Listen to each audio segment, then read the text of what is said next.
Usa sa tutukan sa Department of Tourism Davao Region sunod tuig ang pag-abli og dugang community-based ug ecotourism sites. Ani report ni John D. Esteban. Nindot nga dive spot sa Davao Oriental, mga makahingangang white sand beach sa Samal Island, Davao del Norte, mga breathtaking view ug mga makalingaw nga tourism activities.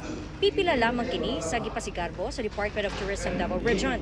Nasunod tuig, usa sa ilahang ginatutukan ang pagdiskubre ug pag-abri sa mga bagong tourism destination sa pagig-alayon sa local government units ug ubang hingtungdang ahensya. Actually looking at developing more community-based tourism and ecotourism sites. Nagre-report sa atin yung mga focals ng DENR sa protected area. So we also seek in collaborating so we can develop and help also promote these sites. Ginalantaw sab nga mas paligunon sa DOT ang meetings, incentive travel, conventions and exhibitions o MICE events sa rehiyon.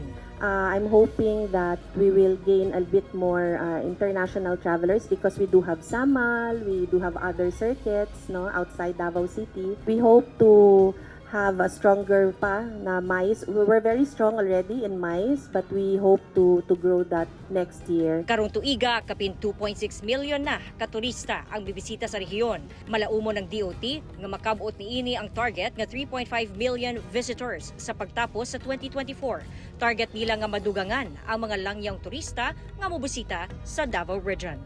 Kauban si Jojo Solarte sa kamera. John D. Esteban, 1 Mindanao.